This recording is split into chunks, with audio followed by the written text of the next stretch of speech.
आज 9 मई है। क्या क्या नहीं हुआ, क्या क्या होना था जो नहीं हुआ, क्या क्या नहीं होना था जो हो गया। आज 9 मई है।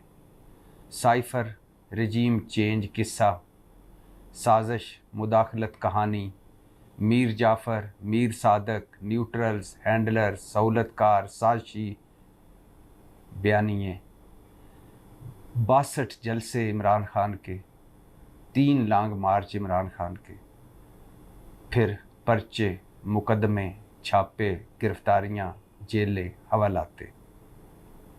आज 9 मई है। इमरान खान पर कातलाना हमला, ज़मान पार्क मुहासरा, तशद्दुद, मारें, फेंटियां, आंसू गैस। आज 9 मई है।